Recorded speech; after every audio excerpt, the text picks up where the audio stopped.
SASDOவின் பிரதான செய்திகள். தலைப்புச் செய்திகள். ஜெனீவா பறந்த ஸ்ரீதரன் பக்க நிகழ்வில் பங்கேற்பாரா தகவல். ஜனாதிபதி அனுராவுக்கு கடும் எச்சரிக்கை விடுவித்துள்ள சிங்கள மகாநாயக்கர்கள். அனுராவை ஏமாற்றிய மஹிந்தா 164 பேரை ஏமாற்றி பெண் செய்த பாரிய மோசடி அம்பலம். சிக்கிய பல தொழிலதிபர்கள். அமெரிக்க அரசாங்கம் முடங்கியதாக அறிவிப்பு. தொடர்பன விரிவான செய்திகள். தாயக செய்திகள். ஐக்கிய நாடுகள் மனித உரிமைகள் பேரவையில் 60வது கூட்டத்தொடரில் பக்க நிகழ்வில் கலந்து கொள்வதற்காக நேற்று ஜெனீவாவை சென்றடைந்த இலங்கை தமிழிசை கட்சியின் நாடாளுமன்ற குழு தலைவர் சிவஞானம் ஸ்ரீதரன் அங்கு பல முக்கிய சந்திப்புகளையும் பங்கேற்க உள்ளார். ஐக்கிய நாடுகள் மனித உரிமைகள் பேரவையின் 60வது கூட்டத்தொடர் கடந்த 8ஆம் தேதி ஜெனீவாவில் ஆரம்பமானது. இந்த கூட்டத்தொடரில் புதிதாக நிறைவேற்றும் நோக்கில் பிரிட்டன் தலைமையில் கனடா, மலாவி, மொண்டெனிஸ்டோ மற்றும் வட மெஸ்டோனியா உட்பட இணை அனுசரணை நாடுகளாக இலங்கையின் நல்லிணக்கம், பொறுப்புக்கூறல் மற்றும் மனித உரிமைகளை மேம்படுத்தல் என்ற தலைப்பில் தயாரிக்கப்பட்ட இலங்கை தொடர்பில் புதிய பிரேரணையின் 1வது வரைவு கடந்த 9ஆம் தேதி வெளியிடப்பட்டதுடன் அதில் திருத்தங்கள் உள்வாங்கப்பட்டு 1வது மீளாய்வு வரைவு கடந்த வாரம் வெளியிடப்பட்டது. இவ்வாறான நிலையில் தமிழிசை கட்சியின் நாடாளுமன்ற குழு தலைவர் சிவஞானன் எம்பி அங்கு நடைபெற்ற பக்க நிகழ்வொன்றில் பங்கேற்றுள்ளார். அதேவேளை ஐக்கிய நாடுகள் மனித உரிமைகள் உயர்ஸ்தானிகர் அலுவலகத்திலும் பிரிட்டன் தலைமையிலான இணை அரசரை நாடுகளிலும் பிரதிநிதிகளுடன் சந்திப்புகளையும் அவர் நடத்துவார் என்றும் இதன்போது தமிழர்களின் பிரச்சினை குறித்து கலந்துரையாடுவார் என்றும் எதிர்பார்க்கப்படுகிறது. சமகால அரசாங்கம் பாலின வாழ்க்கை முறையினை ஊக்குவிப்பதாக மகாநாயக்க தேர்தல் ஜனாதிபதி அன்றகுமார் திசாநாயக்க எச்சரிக்கை கடிதம் ஒன்றை அனுப்பியுள்ளார். கேண்டி, மல்வத்து, அஸ்கிரிய, அமரபுர மற்றும் ராமமஞ்ச பீடங்களின் மகாநாயக்க தேர்தல்கள் ஒன்றிணைந்து இந்த கடிதத்தை அனுப்பியுள்ளார்கள். பாலின வாழ்க்கை முறையை ஊக்குவிப்பது சிங்கள பௌத்த கலாச்சார விழுமியங்களை பலவீனப்படுத்தும் என எச்சரிக்கப்பட்டுள்ளது. இந்த முயற்சிகள் மனித உரிமைகள் என்ற பெயரில் சமூக நெறிமுறைகளை சிதைக்கும் செயற்பாடுகள் என்றும் தேர்தல்கள் சுட்டிக்காட்டியுள்ளன. இதேவேளை குற்றவியல் சட்டத்தில் 82ஆம் பிரிவில் உடல் தண்டனையை சட்டவிரோதமாக முன்மொழியப்பட்ட திருத்தத்துக்கு மகாநாயக்க தேர்தல்கள் எதிர்ப்பை வெளியிட்டுள்ளார்கள். இந்த செயற்பாடுகளை பொது விவாதமின்றி இது இளைஞர்களின் ஒழுக்கத்தை குறைக்கும் என்றும் அவர்கள் வாதிடுகின்றார்கள். தன்பாலின சேர்க்கை என்பது பௌத்த போதனைகளுக்கு எதிரானது எனவும் இது சமூகத்துக்கு மீள முடியாத தீங்கு விளைவிக்கும் எனவும் வலியுறுத்தியுள்ளன. சட்டங்களை ஏற்றும்போது சிங்கள பௌத்த மரபின் விழுமியங்களை பாதுகாக்க வேண்டும் எனவும் கோரிக்கை விடுவிக்கப்பட்டுள்ளது. கொழும்பில் உள்ள அரசாங்கத்துக்கு சொந்தமான உத்தியோகபூர்வ இல்லத்திலிருந்து முன்னாள் ஜனாதிபதி மஹிந்த ராஜபக்ச வெளியேறி 2 வாரங்களுக்கு மேலாகியும் வீட்டை முறையாக ஒப்படைக்க நடவடிக்கை எடுக்கவில்லை என பொது நிர்வாகம், மாகாண சபைகள் மற்றும் உள்ளூராட்சி அமைச்சு குற்றம் சாட்டியுள்ளது. ஜனாதிபதிகளின் சிறப்பு சலுகைகளை நீக்கும் சட்டம் கடந்த 10ஆம் தேதி நிறைவேற்றப்பட்டதைத் தொடர்ந்து மஹிந்த ராஜபக்ச 24 மணி நேரத்துக்குள் விஜயராம மாவட்டத்தில் உள்ள அரசாங்க இல்லத்திலிருந்து வெளியேறி தங்காலையில் உள்ள தனது தனிப்பட்ட இல்லமான கால்டன் இல்லத்துக்கு சென்றுள்ளார்.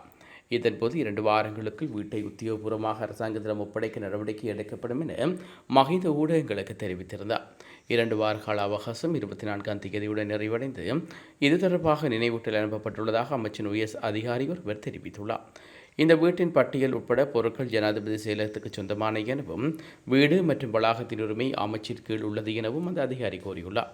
விஜயராம மாவட்டத்தில் உள்ள வீடு மற்றும் பொருட்களை முறையாக ஒப்படைக்க கோரி ஜனாதிபதி செயலாளர் NS குமாரநாயக்காவின் கையெழுத்திட்ட கடிதம் மஹிந்த ராஜபக்சவின் தனிப்பட்ட செயலாளருக்கு 24ஆம் தேதி அனுப்பப்பட்டது.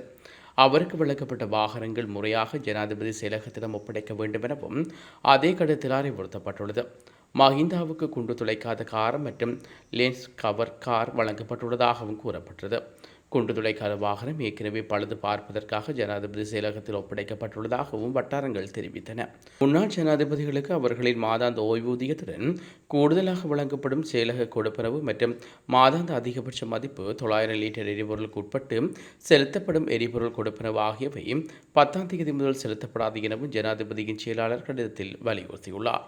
தொழில் அதிபர்கள் உட்பட பலரை ஏமாற்றி பெருந்தொகை பணத்தை மோசடி செய்த பெண் உட்பட 2 போலீசார் கைது செய்துள்ளனர். அரசாங்கத்தின் வேலை திட்டத்தின் கீழ் இலவச காணி பத்திரங்களை வழங்குவதாக சுமார் 100 மில்லியன் ரூபாய் நிதி மோசடி செய்த குற்றச்சாட்டில் இவர்கள் கைது செய்யப்பட்டுள்ளனர். கடந்த 26ஆம் தேதி கைது செய்யப்பட்ட சந்தேக நபர்கள் நீதிமன்றத்தில் முன்னிலைப்படுத்தப்பட்ட நிலையில் விளக்குமறியலில் வைக்கப்பட்டுள்ளனர். 2024ஆம் ஆண்டில் 164 வணிக உரிமையாளர்களை நிதி மோசடி செய்ததற்காக சந்தேக நபர்கள் 2 கைது செய்யப்பட்டுள்ளதாக குற்றப்புலனாய்வு பிரிவினர் தெரிவித்துள்ளனர். பக்கமுன்ன மகரகம பகுதியைச் சேர்ந்த சந்தேகிரபர்களே இவ்வாறு கைது செய்யப்பட்டுள்ளனர். உரிமையை இலவச காணி பத்திர திட்டத்தின் கீழ் பத்திரங்களை வழங்குவதாக கூறி 164 பேரை ஏமாற்றியும் பின்னர் ஒரு வழக்கறிஞராக நடித்து ஒருவனது 6 லட்சம் ரூபாய் பணத்தை மோசடி செய்துள்ளதாக விசாரணைகளில் தெரிய வந்துள்ளது. சந்தேகமான பெண் கல்முனையைச் சேர்ந்த சுமார் 50 தொழிலதிபர்களை அரசியல் பற்றி விவாதிக்க ஸ்ரீகொத்தா தலைமையகம் மற்றும் கொழும்பில் உள்ள முக்கிய விடுதிகளுக்கு வரவழைத்து இலவச பத்திரங்களையும் வழங்கியதாக கூறி அவர்களையும் ஏமாற்றியுள்ளதாக தெரிய வருகிறது. உலகச் செய்திகள். நிதி ஒதுக்கீடுகள் தொடர்பான முரண்பாடுகள் காரணமாக அமெரிக்க அரசாங்கம் முடங்கியதாக அறிவிக்கப்பட்டுள்ளது. ஆளும் குடியரசுக் கட்சிக்கும் ஜனநாயக கட்சிக்கும் இடையில் முரண்பாடுகள் காரணமாக நிதி ஒதுக்கீடுகள் மேற்கொள்வதில் நெருக்கடி நிலைமை உருவாகியுள்ளது. குடியரசுக் கட்சி தற்போதைய நிதி திட்டத்தை 7 வாரங்களுக்கு நீடிக்க வேண்டும் என்று வலியுறுத்துகிறது. ஆனால் ஜனநாயக கட்சி சில சலுகைகள் வழங்கப்படாமல் இதனை ஏற்க மறுக்கிறது. இதன் காரணமாக அமெரிக்க அரசாங்கம் முடக்கப்படுவதாக அதிகாரப்பூர்வ அறிவிப்பு வெளியிடப்பட்டுள்ளது. கடந்த 2018 ஆண்டு டிசம்பர் மாதம் 35 நாட்களுக்கு இவ்வாறு அமெரிக்க அரசாங்க நடவடிக்கை முடக்கப்பட்டிருந்தமை குறிப்பிடத்தக்கது. குறிப்பாக நிதி ஒதுக்கீடுகளை மேற்கொள்வதில் ஏற்பட்ட பிரச்சினைகள் காரணமாக இவ்வாறு முடக்கம் அறிவிக்கப்பட்டுள்ளது. நிதி தொடர்பான பிரேரணைகள் நிறைவேற்றப்படாத காரணத்தினால் முடக்க நிலை அறிவிக்கப்பட்டுள்ளதாக தெரிவிக்கப்படுகிறது. இந்த முடக்க நிலையானது அமெரிக்க அரசாங்கத்தின் பல்வேறு நிர்வாக நடவடிக்கைகளை பாதிக்கும் என சுட்டிக்காட்டப்பட்டுள்ளது. சுகாதார சேவைகள் உட்பட பல்வேறு அத்தியாவசியமான சேவைகளை இந்த முடக்க நிலை நேரடியாக பாதிக்கும் எனவும் தெரிவிக்கிறது. அரசியல் முரண்பாட்டு நிலைமை காரணமாக நிதி செலவிடுவது குறித்து பிரேரணைகளை நாடாளுமன்றத்தில் நிறைவேற்ற முடியாவிட்டால் அரசு சட்டப்படி நிதியை செலவிட முடியாது. அவ்வாறு நிலைமையே முடக்கம் என்று அழைக்கப்படுகிறது. இந்த முடக்க நிலை காரணமாக இலங்கையிற்கான அமெரிக்க தூதரகத்தின் பணியாளர்களுக்கும் பாதிப்பு ஏற்பட்டுள்ளதாக தெரிவிக்கப்படுகிறது. குறிப்பாக தூதரகத்தின் வழமையான நடவடிக்கைகள் முன்னெடுக்கப்படாது என்ற வகையில் தகவல் ஒன்று இலங்கைக்கான அமெரிக்க தூதரகத்தின் அதிகாரப்பூர்வ எக்ஸ் தளத்தில் பதிவிடப்பட்டுள்ளது. இந்த எக்ஸ் கணக்கு அடிக்கடி ஏற்றப்பட மாட்டாது எனவும் அத்தியாவசியமான பாதுகாப்பு விடயங்களுக்கு மட்டுமே இந்த கணக்கை பயன்படுத்தவும் தெரிவிக்கப்பட்டுள்ளது. எனினும் கடவுச்சீட்டு மற்றும் விசா தொடர்பான சேவைகள் தொடர்ந்தும் முன்னெடுக்கப்படும் எனவும் அறிவிக்கப்பட்டுள்ளது. மீண்டும் தலைப்புச் செய்திகள். ஜெனீவா பறந்த ஸ்ரீதரன் பக்க நிகழ்வில் பங்கேற்பாரா தகவல். ஜனாதிபதி அனுராவுக்கு கடும் எச்சரிக்கை விடுவித்துள்ள சிங்கள மகாநாயக்கர்கள். அனுராவை ஏமாற்றிய மஹிந்த 164 பேரை ஏமாற்றி பெண் செய்த பாரிய மோசடி அம்பலம். சிக்கிய பல தொழிலதிபர்கள். அமெரிக்க அரசாங்கம் முடங்கியதாக அறிவிப்பு.